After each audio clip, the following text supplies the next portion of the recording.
So this is just a bit of an update of where I am with my modular build. It's been a while.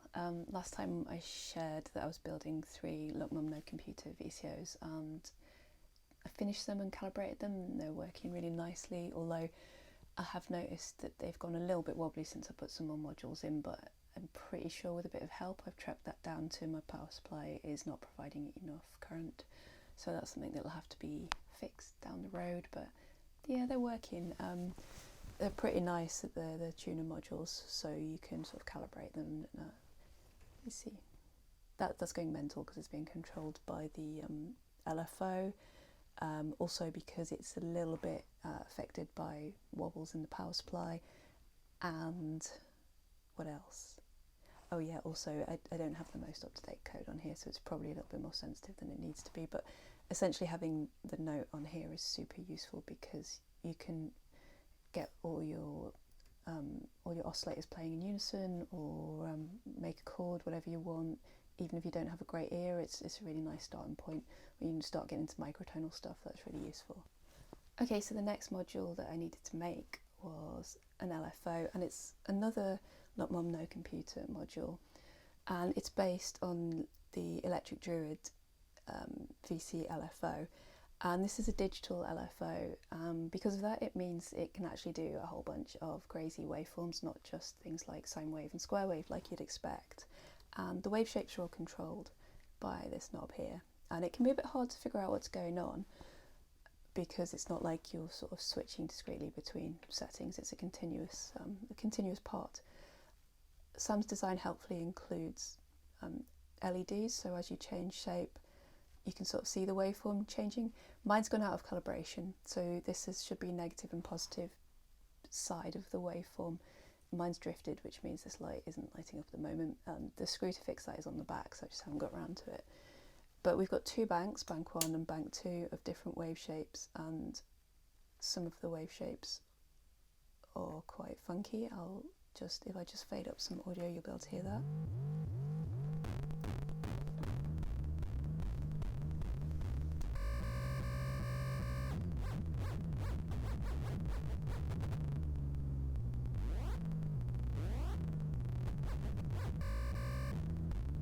So bank 1 is the more standard wave shapes.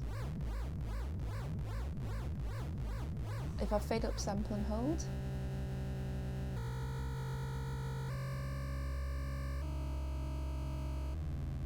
you can hear the pitch stepping in one of the oscillators, and that's because what sample and hold is doing is putting out a consistent voltage until it gets to the next point in the cycle, and then it's pulling out whatever voltage it sees and so on. So yeah, that's quite a nice feature.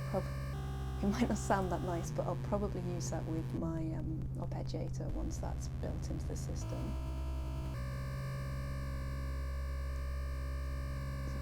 So we can mess up the waveform with distortion, we can control the speed, and also with the mult.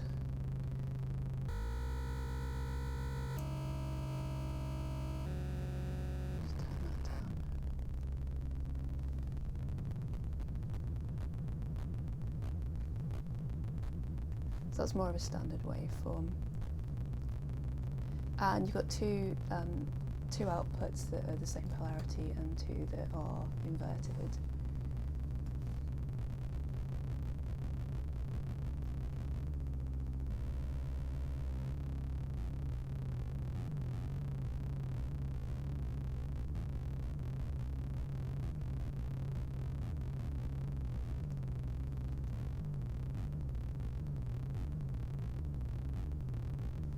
Yeah, it's a pretty bonkers thing, but it's nice, and I'll be using it to drive timing for things like arpeggiation.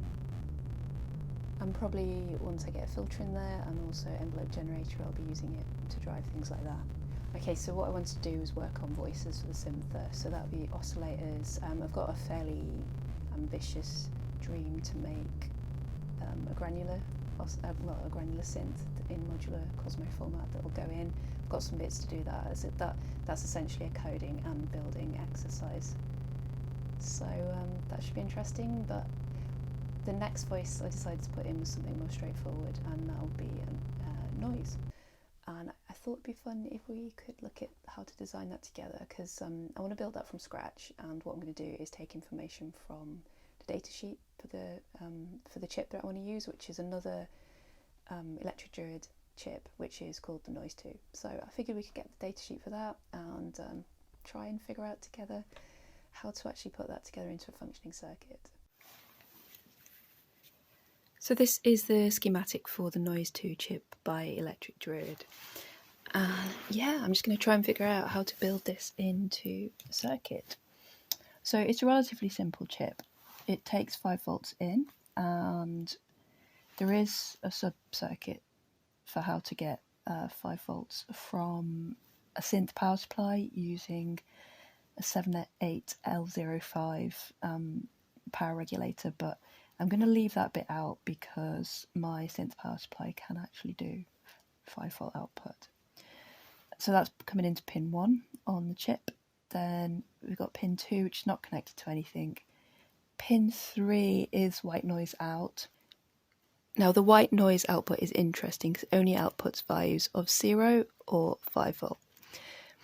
And what that means is we're getting sort of random durations of 0, 5, 0, 5, 0, 5. Now, to the human ear, that's fine. That sounds like white noise. But if you want to use this for applications where you want sample and hold, for example, whenever you sample this, you're going to get 5 volts or you're going to get 0. Whereas with sample and hold, what you really want is a range of different volts, which are kind of random, because then if you're using that to trigger something like an arpeggiator, you're going to get different notes out. That's fine. What they've done is they've taken that into account in the schematic. They've built in what's essentially an RC filter. And what that's doing is, if you could imagine sort of smoothing off the edges of this, you would end up with something like an analog waveform. And that's really crappily drawn, but hopefully that gives some sort of indication. What we're doing here is we're sort of filtering off this high frequency switching backwards and forwards to give us a very crude but workable digital to analog conversion. Okay, so that's this part of the circuit. So yeah, essentially in this RC filter, what's happening is you have a capacitor. Now, capacitors are low impedance for high frequencies. So that's how we are kind of getting rid of this high frequency switching and passing something that looks more like an analog signal. So that's coming into the non-inverting input of a TL072 operational amplifier. Okay, fine. This is a buffer stage. And the reason we buffer is whatever we plug this output into, we don't want affecting what's happening in the circuit sort of upstream of it. So this is to provide a sort of very high impedance buffer, which means that no matter what we do sort of downstream of here, we shouldn't be affecting what's happening here. And what that means is we should get a stable, consistent output from here, and the amplitude shouldn't be going up and down depending on what current demands are being placed on it down here.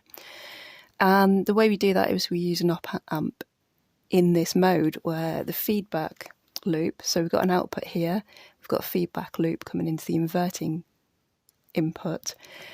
There's no resistance in here, and what the op-amp will try and do is make the inverting and non-inverting inputs look the same, and making them look the same in this case means keeping the output the same as the input. If you wanted to add gain in here, you could sort of put some resistance in this feedback loop, and the ratio of sort of input, output, feedback resistance would give you the ratio of gain that you're applying. I haven't tried doing that. I don't really know how to do that, but that'll probably be the next thing that I learn how to do. I think it's pretty straightforward. The TL072 op-amp has 2 op-amps built into the same chip. So these numbers here, which I've scribbled over so I can't read very well, that's 5, 6, 7, 1, 2, 3. Yeah, so these are output pins on the TL072, which we'll have a look at in a minute. So output 7, TL072, is coming to a jack plug. We've also got ground on the jack plug. Up here, pink noise. Now the pink noise, through some internal wiring in the chip, is already going through digital to analog conversion, so we don't need this filter stage. So this is just going straight into a op-amp buffer and then straight out into a jack plug, also jack plug to ground. Okay, so that's a start. The other thing that I need to know to design a circuit... Oh no, I'm not arranged in the right orientation. The other thing that I need to know in order to design a circuit is the pin out of my op-amp. And like I say, there's 2 op-amps built into this one package. So we've got number 1 out, number 1 inverting input, number 1 non-inverting input, VCC minus, and that is going to be my minus 12 volts from my synth on pin 4.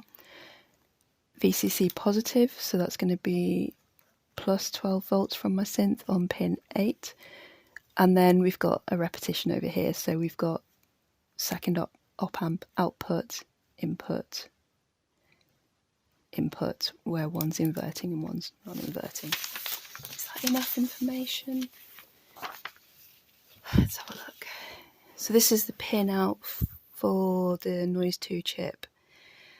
The other thing that we need to know, and I'm poking holes in my paper for emphasis, is that generally with chips it's a good idea to put a capacitor near the power pins so that we don't get any sort of DC bias. No, that's not right.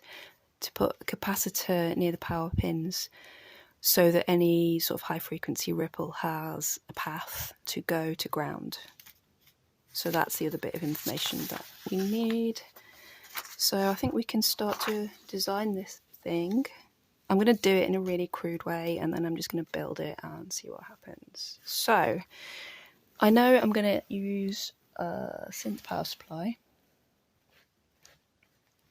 This is going to, I don't really know what I'm doing here, but that's okay. And that goes minus 12, plus 12, and then we've got ground, ground, ground. Oh, my apologies, that is plus 12. Then we've got CV and gate, and then we've got plus 5. Okay, so that's fine. So I'm going to wire that into...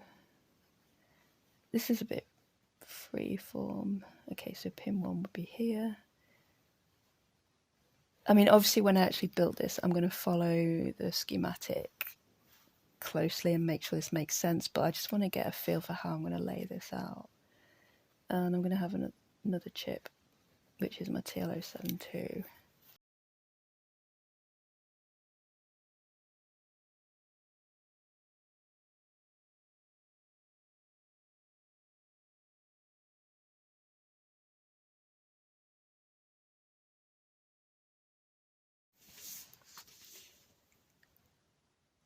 What point did that stop recording?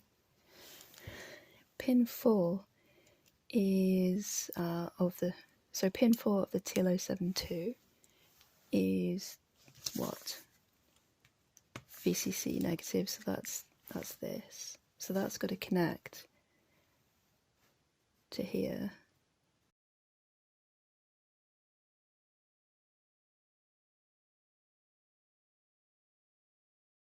So this is the finished module, and the good news is it did work and it looks fantastic.